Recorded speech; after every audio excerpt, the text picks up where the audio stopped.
Приветствую вас, дорогие товарищи, мои дорогие друзья. Давайте сегодня разберем карту Навродского, нового президента Польши. Вооружившись охлажденным бокалом белого вина, мы с вами попробуем высчитать его асцендент, десцендент, посмотреть на всю карту. Я покажу вам, как можно смотреть на облик человека, на его внешние данные и уже иметь какое-либо представление на тему того, с кем мы имеем дело. И также посмотрим сегодня карту инаугурации его первой речи как президента, потому что это даст нам понимание того, что будет с Польшей в ближайшие несколько лет. Да-да, я настаиваю на том, что карта президентов и карта правителей у нас дает сильный эффект на судьбу той страны, в которой этот президент или какая-либо правящая фигура, которой он правит. Ну что же, давайте начнем с вами вместе смотреть его речь, обращение к народу, к парламенту. Буквально пару минут помучаю вас этим. Так, как это делать?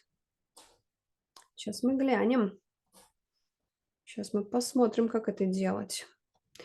Дело в том, что я, как совершенно ленивый стрелец, не готовлюсь к эфирам с какими-то вырезками. Я могла бы вам наклепать, как сейчас модно, всяких сгенерированных искусственным интеллектом картинок: король, Навродский с короной на голове, Путин в шубе, Трамп в шубе, но у нас более интеллектуальная публика, поэтому я этого делать просто не собираюсь. Так, давайте посмотрим. Король Навродский. И как здесь найти? Как поделиться экраном? Сейчас, одну секунду. Давайте вот так вот сделаем.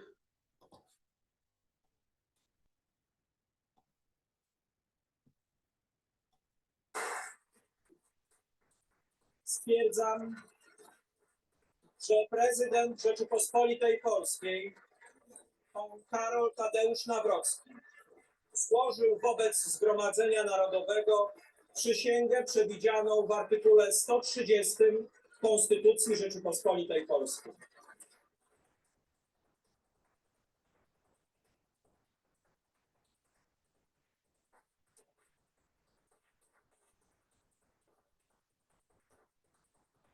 Смотрите, какие скупые движения, да? Они не размашистые, они скупые. Посмотрите на его округлые плечи, на его пропорцию конечностей к туловищу. Я, как человек с художественным образованием, вам скажу, что это все очень напоминает асцендент в Тельце.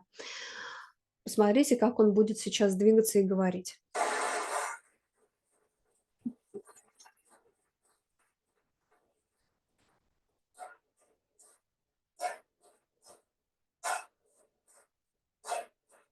Bardzo proszę pana prezydenta Rzeczypospolitej Polskiej, Karola Nawrockiego, o wygłoszenie orędzia. Bardzo proszę, panie prezydencie.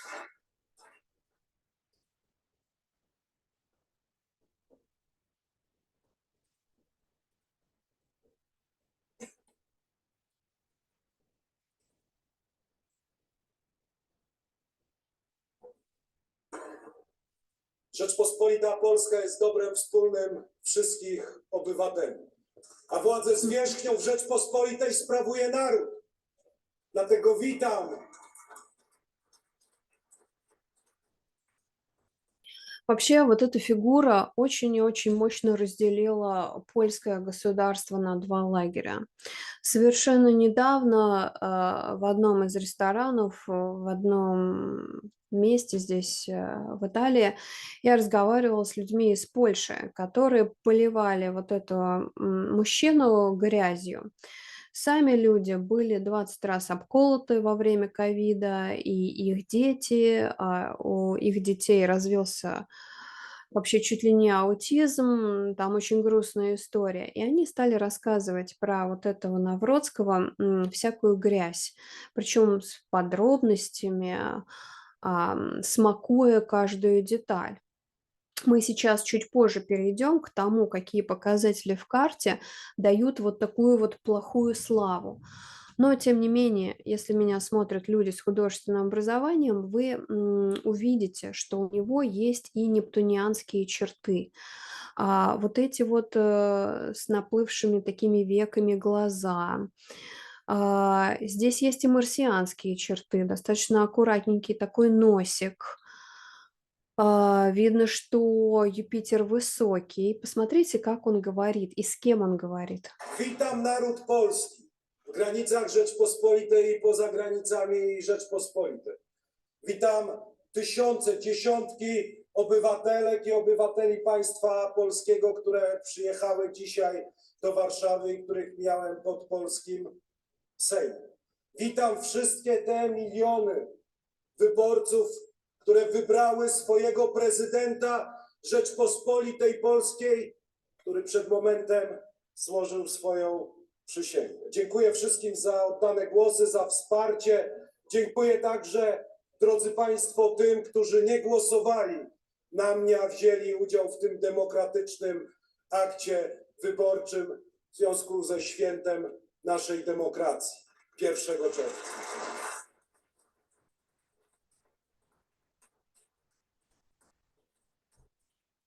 Szanowny Panie Prezydencie, Panowie Prezydenci, Ну вот, сейчас он только начинает, сейчас он где-то к середине разойдется. Давайте перемотаем на середину, посмотрим. swojego prezydenta w poczuciu wolności i nie ulegną propagandzie politycznej. Mówię to, Szanowni Państwo, tylko dlatego, bowiem 1 czerwca jeszcze raz wszyscy przekonaliśmy się, że prezydent Rzeczypospolitej Polskiej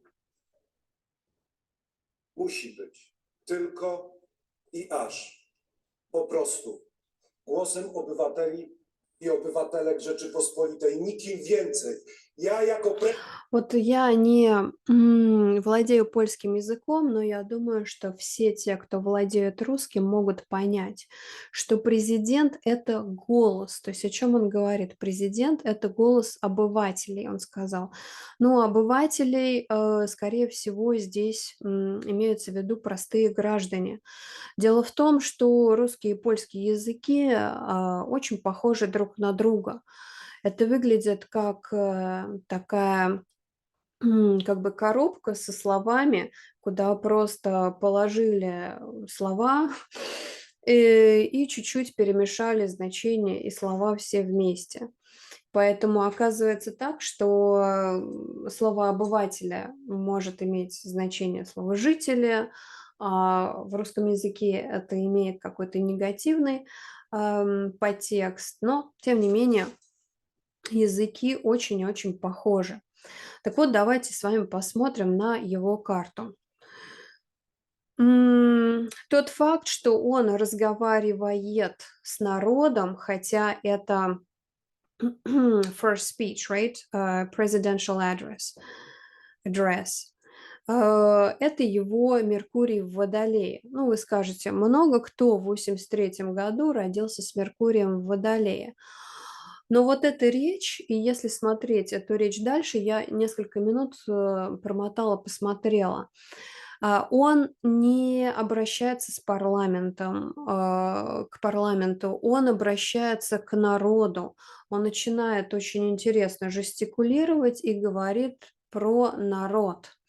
Причем читает он по бумажке, спросите вы? Нет, он не читает по бумажке. Адресирована ли его речь? Нет, не адресирована. Он просто знает, что сказать, но тем не менее очень профессионально импровизирует. Соответственно, Меркурий у него 11-домный, потому что он действительно имеет такой вот привкус народности.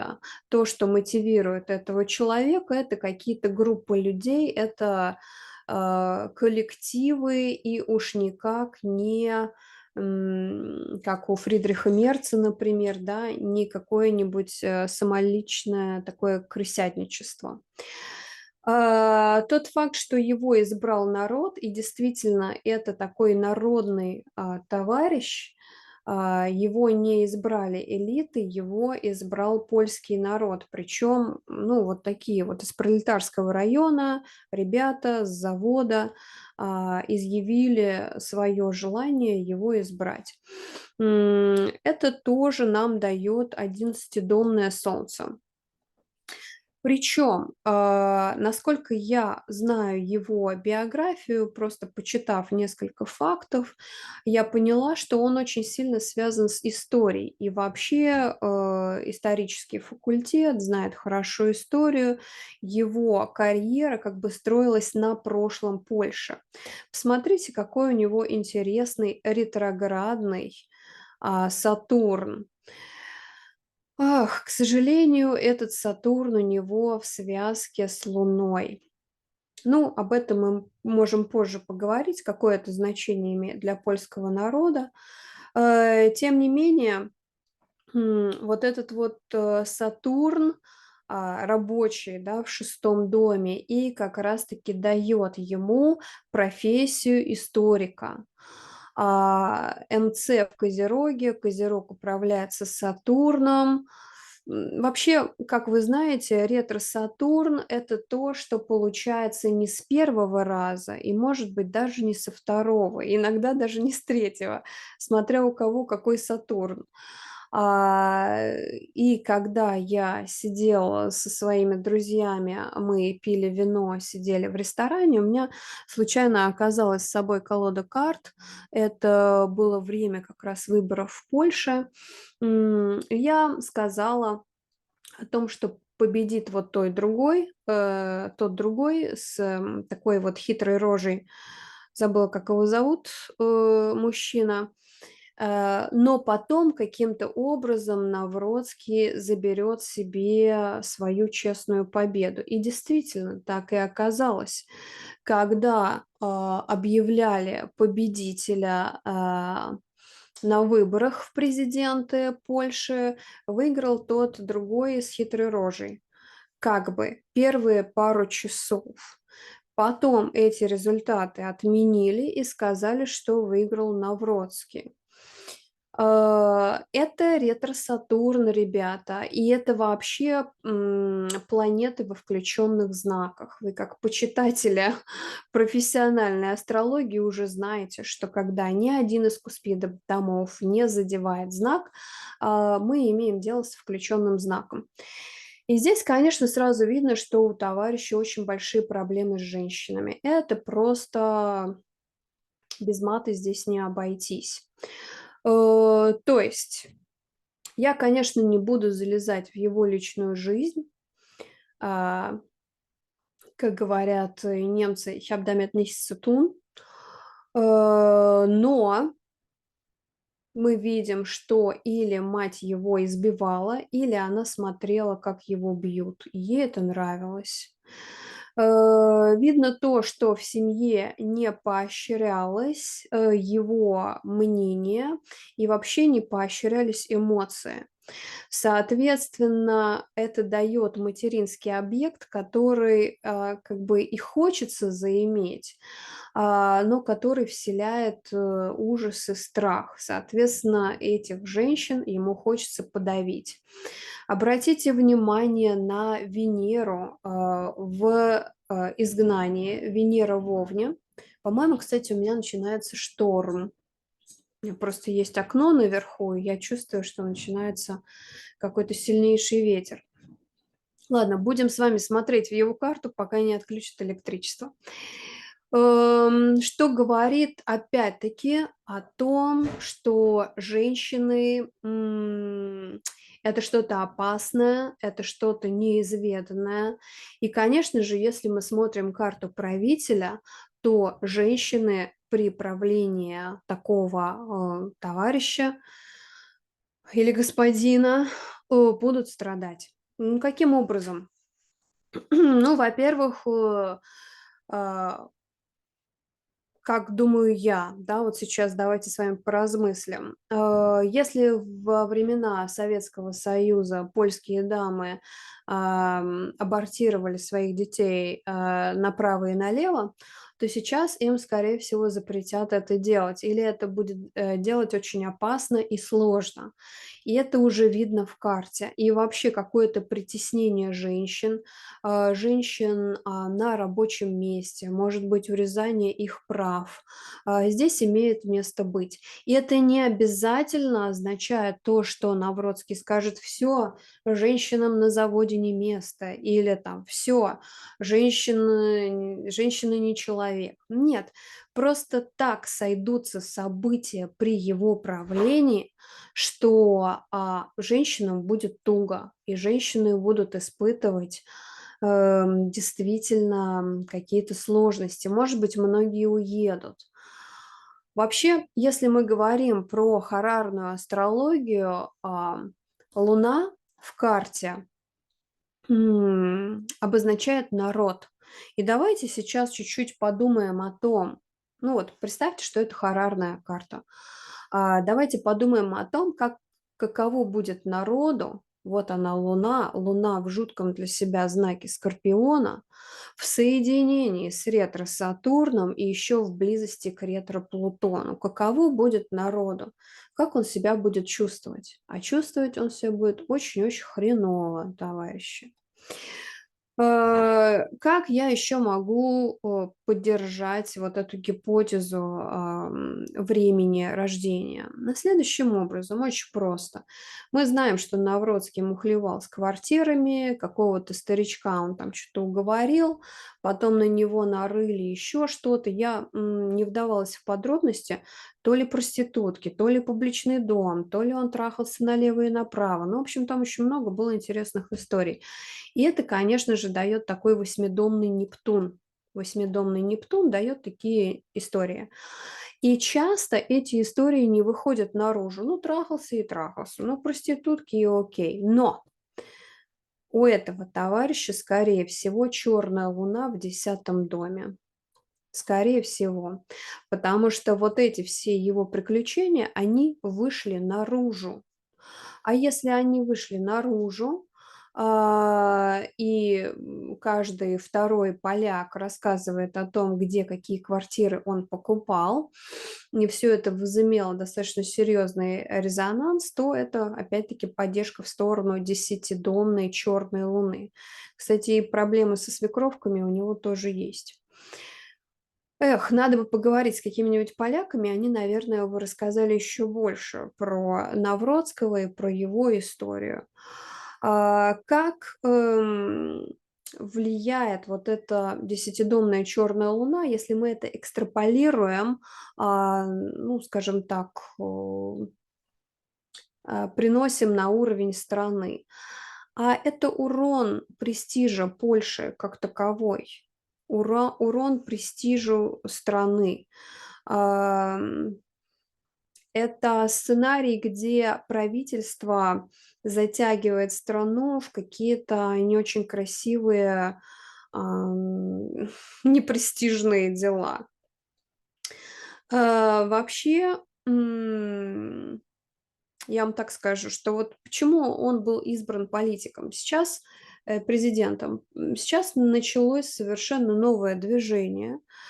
Это вот те люди, которые раньше лежали в кровати и гуглили, какое мое предназначение, кем мне быть. Это люди с ураном в Стрельце, это поколение начала 80-х. Посмотрите на того же самого Джей Ди Венс, да, где он был, и где он сейчас. То есть то он был колхозником, то он где-то там еще в каком-то штате коров доил, а теперь он сидит в овальном кабинете рядом с Трампом. Пришло ваше время, дорогие друзья, восьмидесятники. Пришло ваше время выходить на лидирующие позиции. Я говорила вам давно, что вы поздний цвет, и не надо отчаиваться, надо просто делать, верить в себя, иметь группу поддержки и идти вперед. Тогда, может быть, вы через пару месяцев или через пару лет будете толкать предвыборную речь где-нибудь с трибуны. Ну, что еще можно сказать про эту карту? Почему я еще так уверена, что он по асценденту Телец? Да потому что Куспид четвертого дома вот в данной конкретной карте падает на знак Рака. И вы посмотрите на его ориентированность на прошлое. Если посмотреть вот то видео, которое я сейчас вам показала, он говорит, что книжки должны быть на польском, в школе только на польском, история польская, значит, Речь Посполита. Вот эта вот фантомная боль от того, как у многострадального польского народа отобрали и то, и сё, и пятое, десятое, конечно, она присутствует. И поэтому именно такой человек с этой болью внутри и был избран. Вообще, вот эти включенные знаки, говорят о большом количестве вытесненного материала. То есть психологически мы как бы в отключке, мы ничего не знаем, ничего не видим, тут помню, тут не помню, но каким-то образом события случаются, происходят так, что мы начинаем вот вспоминать вот эту Речь Посполиту и другие трагические и веселые, и позитивные события в польской истории.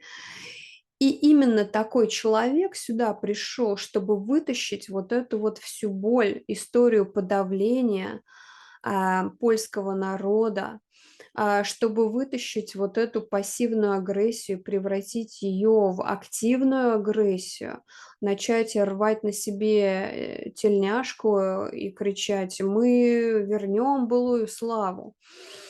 Вот именно такой правитель им и попался. Вспомнить себя.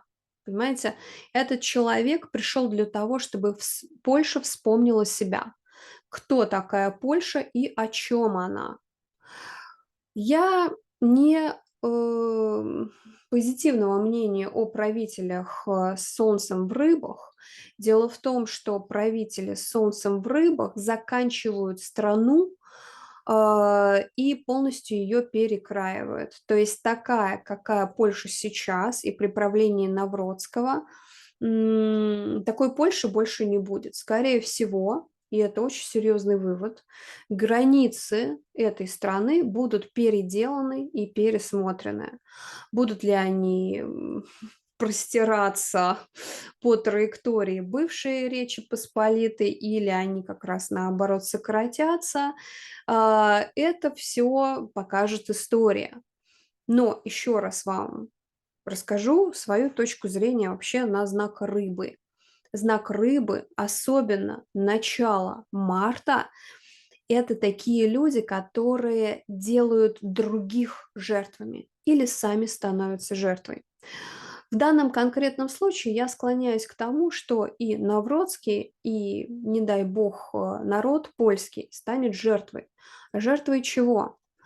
Жертвой открытой агрессии от открытых врагов.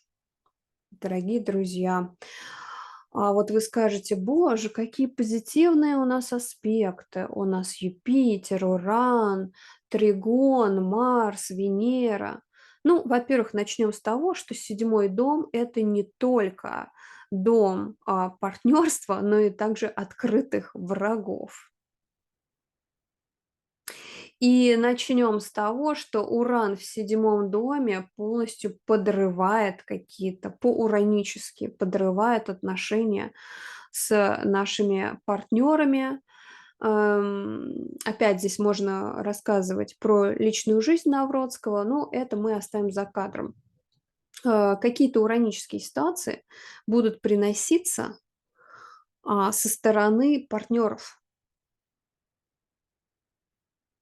Кто понимает, о чем я, тот понимает. Вот.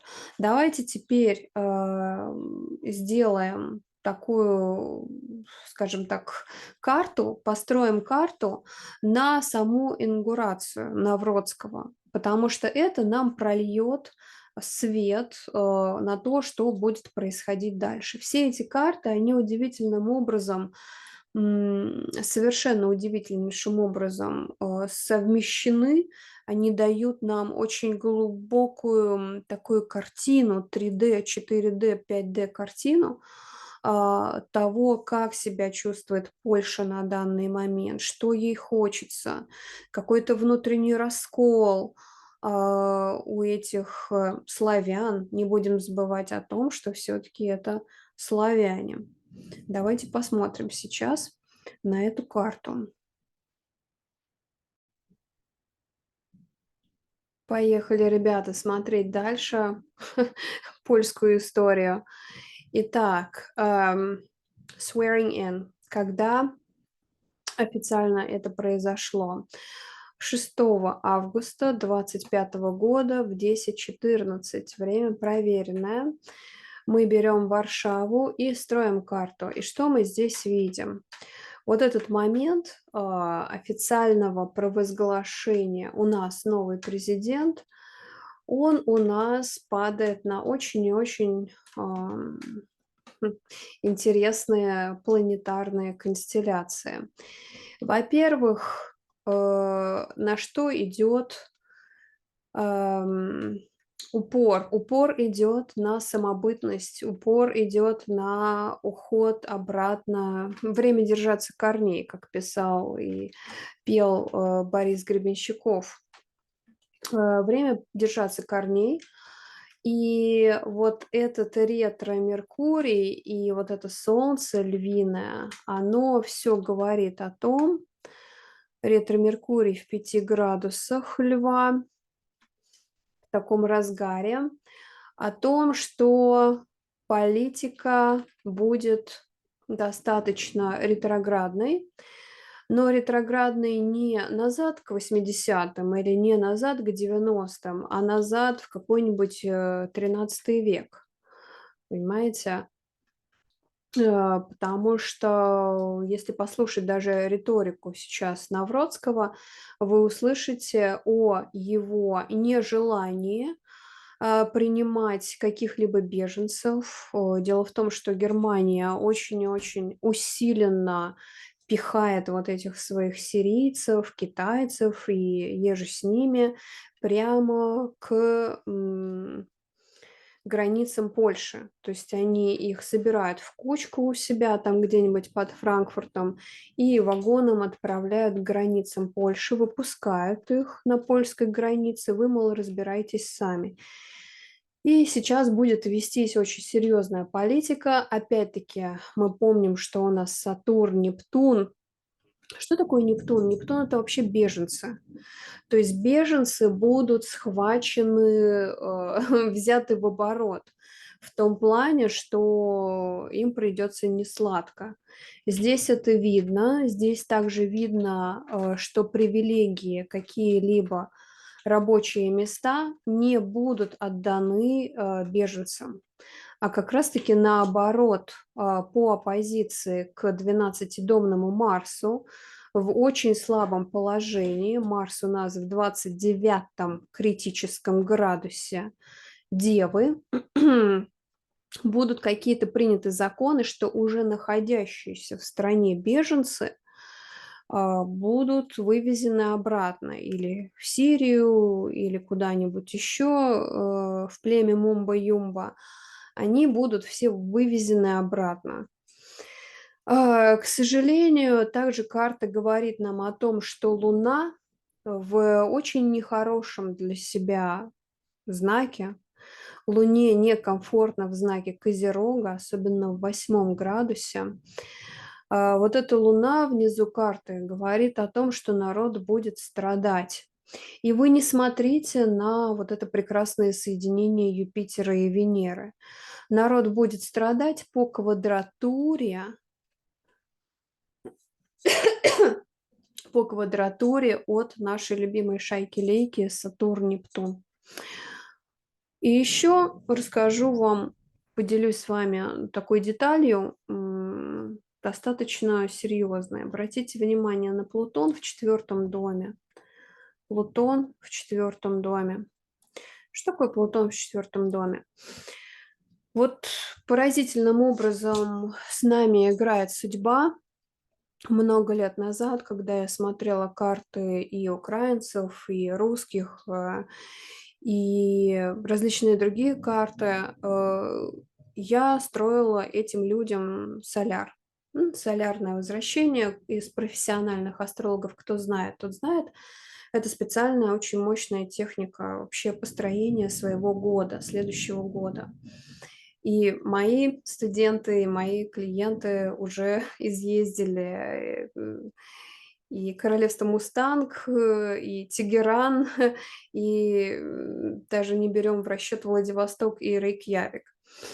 Так вот, до начала военных действий на территории Украины я видела абсолютно у всех людей, которым я строила соляр, как не повернешь, и Радикс, и Соляр все говорили о том, что у них четверодомный Плутон. А это значит военные действия на родине. И эти люди обращались ко мне, они жили кто-то в городе Лейпциг, кто-то в городе Ричмонд, Вирджиния, кто-то еще откуда-то. Но сами они изначально из Украины. Я подумала, как интересно. Вот это необычно. И потом я поняла, что коллективное влияет даже на наш соляр. И мы через наш соляр можем увидеть судьбу той страны, где мы родились. Из негативного или, скажем так, из желания предостеречь людей, которые находятся сейчас на территории Германии, скажу вам следующее. Дорогие товарищи, последние соляры, которые я строила для немцев, у них у всех Плутон четверодомный. Просто примите к сведению. На 2026 год. Ладно, эта карта, которая говорит о непростой судьбе польского народа. Давайте попробуем совместить ее с картой Навродского. Давайте сейчас вместе посмотрим, что здесь. Давайте сейчас поменяем, если это возможно. Так, у нас внутренний круг – это Навродский. Внешний круг – это провозглашение его вхождения в пост президента, на пост президента. Что у нас бросается в глаза? Ой, у нас бросается в глаза следующая констелляция. Обратите внимание, Марс, вот этот, да, он начинает квадратурить все, что хочет. И образуется здесь такое очень жесткое, предопределенное и что-то не очень красивое, которое говорит о том, что при управлении Навродского, скорее всего, будут происходить какие-то марсианские нехорошие дела, военные действия, неожиданным образом выливающиеся в чрезвычайные ситуации, подсвечивающие восьмидомный Нептун Навродского. И отношения они будут иметь к газам и ядам. Газы и яды – это у нас все что угодно. Это у нас даже, к сожалению, даже атомные дела. То есть вот эта вот его черная луна, она будет каким-то образом вибрировать на одной и той же частоте с Плутоном, который на тот момент на момент провозглашения у нас был очень и очень ярок. Ну-ка, сейчас я посмотрю. Да, мы не будем делать сейчас с вами глубокий анализ именно градусов, но градус 29 критический, моменты, когда его провозгласили, очень сильно резонирует с картой Навродского, с его Плутоном в 29 градусе и с его планетой Нептун, также в 29 градусе. Делайте выводы, расскажите, что вы думаете на эту тему. В общем, мне не очень нравится ситуация.